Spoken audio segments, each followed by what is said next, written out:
Como viver num mundo de idolatria e imoralidade. Terceira e última parte.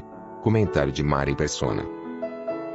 Agora, precisa ter muito cuidado, isso é importante. Eu conheço irmãos, um irmão que era muito rigoroso, ele já está com o Senhor. E era muito assim, ele que falava em homossexualismo, ele soltava raio pelos ouvidos, ele não podia nem ouvir falar nisso. Bom, moral da história, 2 filhos dele se tornaram homossexuais. E ele me confessou depois, falando: Mário, eu errei na criação dos meus filhos, eu fui muito rigoroso com eles. Então era como se os filhos o desafiassem, não é? Então ele sentiu na pele aquilo. Teve um outro também que era muito rigoroso, esse eu conheço até hoje, muito rigoroso nessa questão, sabe, moralista e tudo mais. Um filho dele casou-se com outro rapaz. Então, de repente, a gente precisa tomar muito cuidado, porque muitas vezes o radicalismo nosso não corresponde ao amor cristão. Eu não digo que nós devemos fazer vista grossa para essas coisas, de jeito nenhum. Eu tenho vários textos e vídeos na internet que as pessoas me perguntam sobre o homossexualismo. E eu sei que eu corro até o risco de amanhã ser preso porque vão considerar algum ignorante que lê aquilo, que ouvir aquilo, vai achar que eu estou fazendo discriminação sexual. Mas se for uma pessoa inteligente, ela vai perceber que eu estou respondendo uma pergunta de alguém que perguntou se na Bíblia o homossexualismo é pecado. Então, se alguém vier e falar assim: não, você tá falando contra o homossexual, você está não sei o quê, eu vou fazer o seguinte: deixa eu fazer uma pergunta para você. O que a Bíblia fala sobre o homossexualismo? A Bíblia fala que é pecado o homossexualismo. Tá vendo? Você também, então, está discriminando o homossexualismo. Porque, na realidade, eu estou explicando o que a Bíblia, não é o que o Mário acha, é o que a Bíblia fala. É muito importante entender isso. Quando nós mostramos essas coisas para as pessoas, nós devemos deixar muito claro: não é a minha opinião pessoal, embora a minha opinião pessoal possa bater com a Bíblia, mas não é a minha opinião pessoal que vale, é o que a Bíblia diz. Muita gente me escreve e fala assim: o que você acha de tal coisa? O que você acha? Eu falo: o que eu acho não serve para ninguém, não faz bem para ninguém. O que a Bíblia diz é que é importante. Eu dava aula para estudantes no tempo que eu morava lá em Goiás. Lá em Goiás é aí, né? Mas em Alto Paraíso de Goiás, eu dava aula para estudantes de, acho que é 2º grau, ginásio, né? Na época chamava ginásio. E aí eu dava aula de ciências. Aí eu chegava um dia, abria o livro, aquele dia era para dar aula sobre a teoria da evolução. E aí, o que eu ia fazer? Eu era professor, eu tinha que seguir o currículo da escola, porque se eles fossem sair dali e fazer um vestibular depois, eles iam ter que responder de acordo com o que é ensinado nos livros de escola. Então eu ensinava a teoria da evolução para eles. Com um porém, depois de eu explicar direitinho como era a teoria da evolução, daí eu dizia o seguinte: garotada, agora entenda o seguinte, isso é uma teoria. Teorias são coisas que são impossíveis de serem provadas. Por isso que elas vivem na nuvem da teoria. Elas nunca ninguém vai poder acompanhar a vida de uma ameba até a ameba virar um ser humano. É impossível alguém poder, porque a ciência vive de experimentação e de observação. Então você não consegue experimentar nem observar a teoria da evolução. Então isso é o que vocês têm que aprender. Se vocês quiserem tirar nota, vocês têm que responder de acordo com o que está ensinando aqui no livro e blá blá blá blá blá blá blá blá. Agora eu vou dizer para vocês o que eu acredito, o que o Mário acredita, que é também uma outra teoria, se considerar no ponto de vista científico, porque não pode ser provado. Você não pode provar a fé, você não pode provar um monte de coisa, você não pode provar, não pode dar para pesar. Quanto pesa a fé? Eu queria 5 quilos de fé. Não tem, não dá para... Aí eu falava, abria a Bíblia na aula e falava: no princípio criou Deus os céus e a terra, e papapi, papapá. Explicava toda a criação, se você preferir a teoria da criação. Mas eu falei: é nisso que eu acredito. Vocês que escolham. Agora, para passar na prova, vocês têm que responder de acordo com a teoria da evolução. Porque é isso que é o currículo escolar. Eu não podia privar os alunos, chegar naquele dia e falar assim: gente, hoje o livro aqui diz que eu tenho que ensinar a teoria da evolução. Eu estou fora dessa, eu não vou ensinar para vocês coisa nenhuma. Não acredita nisso, gente. Os meninos iam não passar no vestibular, depois, quando chegasse no dia de fazer vestibular, né?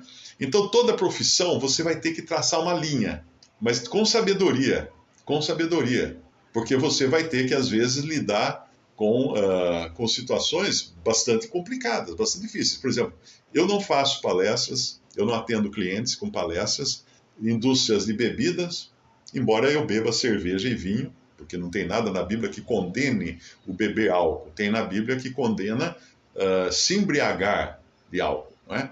Então, mas eu não faço, porque eu sei que a cerveja e o vinho as pessoas não vão beber biblicamente. Né? Elas vão beber para se embriagar. A maioria vai beber para se embriagar. Muitos, não a maioria, né? Mas muitos, as próprias propagandas incentivam muito isso.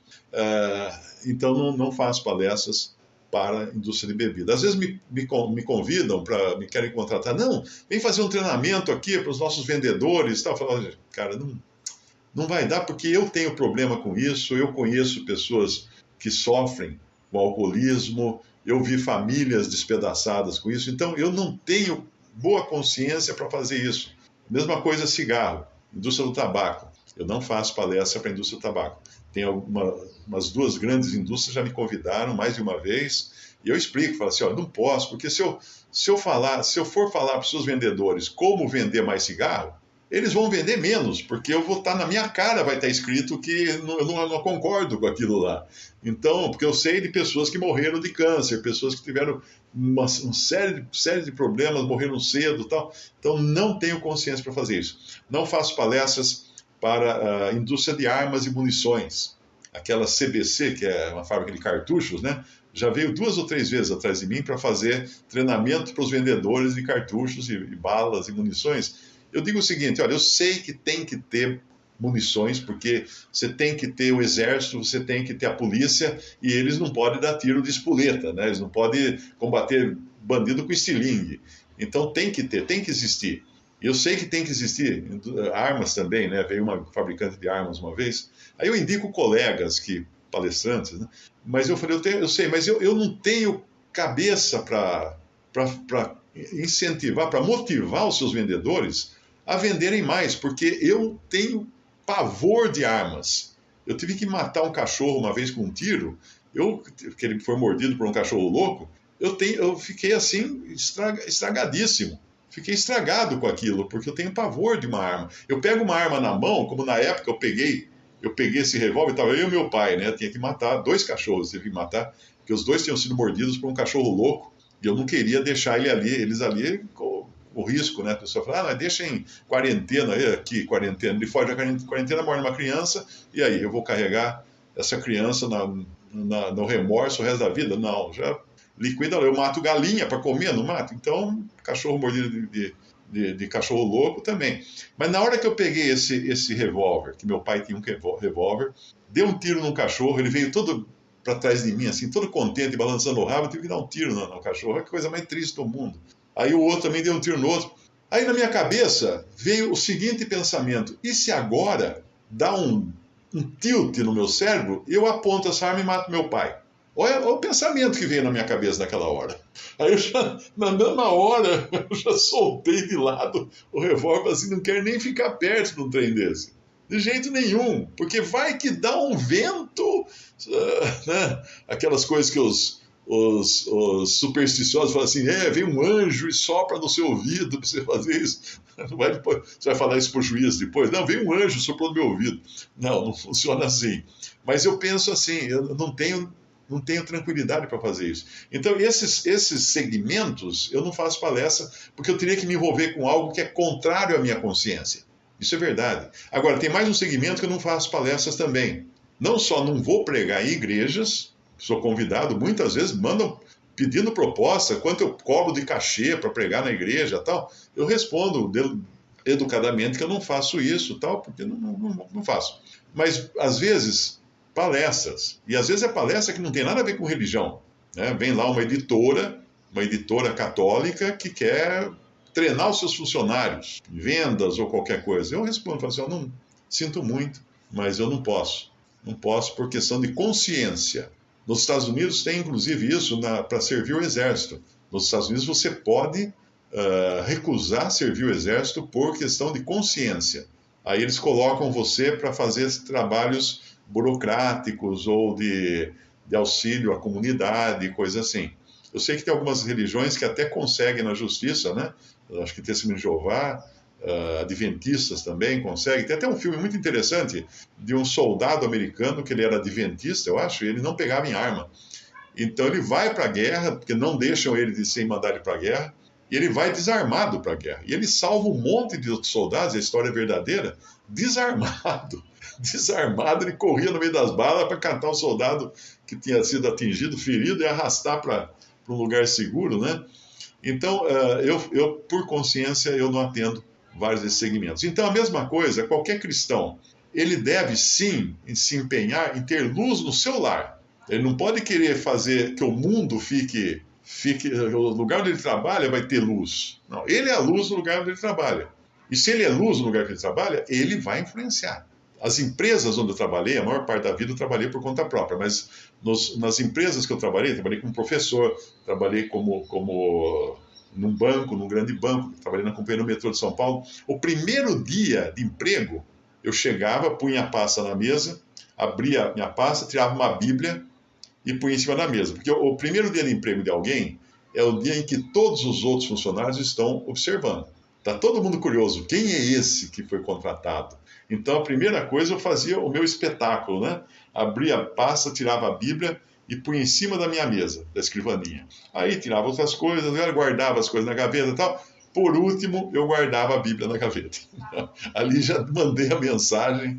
Aí já era assim, quando eu chegava numa rodinha, tinha gente contando piada suja, eles já paravam de contar piada suja, porque o Mário chegou, estragou, né? Estragou a rodinha. Mas ali eu já punha a minha marca. Depois eu ia evangelizar, todo aniversário os caras já sabiam que eles iam ganhar uma Bíblia, então o Novo Testamento, os colegas de trabalho, né? Nos aniversários ganhavam isso. Esse era o presente de aniversário deles.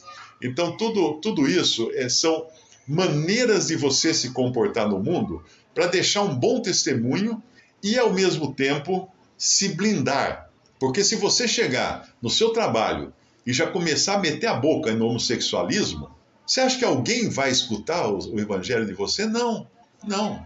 Mas se você falar de graça, de salvação, de perdão a pecadores, você vai atrair ouvidos. Porque o Senhor Jesus, eles acusavam ele de andar cercado de publicanos e pecadores. E esses pecadores deviam ser toda a gama que nós conhecemos como pecados. Ele andava cercado para essas pessoas.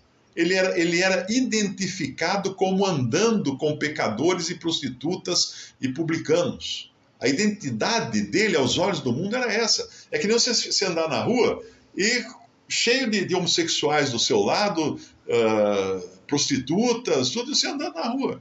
E assim ele andava. É claro que ele não andava participando dos pecados. Ele fazia isso porque ele queria salvar. Ele falou, eu vim ao mundo para salvar pecadores. O médico cura os que são doentes, enfermos. Quem é são, ou quem se acha são, não precisa de médico. Então é muito importante sempre deixar essa mensagem ao cristão, que ele tem, sim, responsabilidade na sua casa, manter a luz iluminada, limpar da sua casa aquilo que não convém, cuidar dos seus filhos dentro da palavra de Deus, mas quando ele está lá fora, no seu trabalho, ele vai ter que agir com graça. Ele vai ter que agir com graça, porque que prostituta ou que homossexual iria querer conversar com você se você já se impõe como, não, eu sou aquele que não tem desse negócio tal, eu não aprovo isso. Claro que você não aprova, mas você não precisa ser avesso a ter um contato para evangelizar. Uma das coisas que me impressionaram, o irmão que pregou o evangelho para mim, ele ia numa igreja batista, não lembro o que era, aqui, na faculdade. E a gente sempre tinha aquela noção, né? Crente não bebe, né? Crente isso, crente aquilo. Aí um dia eu estou passando na frente tinha lá a cantina da faculdade, aí eu vejo lá esse cristão, né? Sentado, big de uma cerveja, um copão de cerveja, batendo papo com outra pessoa e tal. Aí eu, só para ver o que era, curioso de saber, eu cheguei no balcão do lado deles ali, que eles estavam conversando, cheguei no balcão. Aí ele falava assim, não, você tem que crer em Jesus como seu Salvador, para você receber o perdão dos seus pecados. Ele estava evangelizando o cara. O cara se convidou para uma cerveja, ele foi tomar cerveja com o cara, para evangelizar o cara. Então é muito importante você ter essa noção, né? Então, resumindo, muito cuidado com posições radicais, não contra o pecado, mas contra pecadores. Porque o seu filho pode se tornar um daqueles mesmos que você faz campanha contra, ou sua filha, né? Muito cuidado com isso, porque eu pensava que muita coisa não ia acontecer na minha vida e ia acontecer. Não que o filho meu tivesse tomado esse caminho, mas muitas coisas que nem costuma ser mencionado, não, o cristão não pode separar, não pode divorciar, tal. Eu também achava, até o dia que a patroa pediu a conta. Então, você tem que sempre ter muito cuidado na maneira como você leva o estandarte de Cristo, que é aquele que veio salvar pecadores, não veio salvar bons. Existem muitas religiões que você fica impregnado daquelas ideias que não, que isso é... Então, você acaba sendo até avesso às chances que Deus coloca na sua mão de se aproximar de um pecador. Porque se não, aquele ali, aquele ali, aquela lá, aquela é prostituta, não vou nem conversar com ela. E se o senhor quiser que você converse com ela? É claro que você não vai levar ela para o motel, não é isso que eu estou falando. Mas se você estiver tão fechado contra esse tipo de amplitude que o cristão deve ter na sua vida, para não se tornar avesso, né, a certas coisas. Isso, na verdade, é a mesma coisa que racismo, discriminação racial, sexual, porque você está avesso a essas coisas. Agora, contar um caso que aconteceu comigo. Uma grande empresa brasileira pediu uma proposta para uma palestra qualquer de negócios e tal. Mandei a proposta, aí a pessoa ligou para minha irmã, que é quem na época me assessorava com as propostas, ela sempre fazia o acompanhamento, e falou, olha, diga lá para o Mário que a empresa nunca vai contratar ele. E a empresa já tinha me contratado outras vezes, mas em outro departamento, né? Mas essa era o gerente de um departamento. Nunca vai contratá-lo. Aí minha irmã perguntou, mas por quê? O que aconteceu, né? Não, eu vi aqui um vídeo que ele tem, né, no YouTube, onde ele fala mal de homossexual. E o meu irmão é homossexual. Então pode falar para ele esquecer que não vai contratá-lo nunca. Aí minha irmã falou, então faz assim, ó, como nós mandamos uma proposta por escrito, mande também por escrito, por e-mail, as razões que vocês não aceitaram a proposta. A moça foi tão né? tão simples de pensamento que ela não percebeu que se ela fizesse isso, ela podia ser processada, porque ela mandou por escrito. E ela mandou por escrito e ela disse que no e-mail dela, ela fala assim, a nossa empresa não irá contratar o Mário porque a maneira dele de pensar não está alinhada a... O que ela falou? Quando tem na empresa, tem lá nossa meta, nossos valores, não está alinhada com os valores da empresa. Olha que coisa linda. Não está alinhada com os valores da empresa. Ou seja, os meus valores não servem para aquela empresa, por isso ela não me contrata. Claro que eu poderia até usar esse e-mail, né, assinado por ela, mas não ia fazer isso de jeito nenhum. Mas o que acontece hoje? Pessoas realmente não entendem, não conseguem, ela não conseguiu perceber que havia uma divisão entre o que eu falo numa palestra de negócios e minhas convicções pessoais, que não é de atacar pessoas, é de atacar pecados. É muito importante fazer uma distinção. Às vezes tem pentecostal que me escreve e fala assim, por que você fica atacando os pentecostais? Católico não. Católico adora fazer isso. Por que você só fala mal de católicos? Eu não falo mal de católicos. Eu falo mal do catolicismo, que é a doutrina católica. Porque essa está errada conforme a Bíblia. Eu não falo mal de pentecostais. Eu falo mal do pentecostalismo. Porque pentecostais são seres humanos. Eu não critico homossexuais. Eu critico o homossexualismo. Eu não detesto fumantes. Eu detesto o fumo. Eu não me oponho, né? Não sou crítico de prostitutas. Eu sou crítico da prostituição. Então é muito importante entender que existe uma distinção entre o pecado e a pessoa que pratica o pecado. E o Senhor Jesus deixava isso muito claro. Por isso que ele recebia pecadores. Ele comia com pecadores. Ele andava em companhia de pecadores e publicanos. Visite respondi.com.br. Visite também 3minutos.net.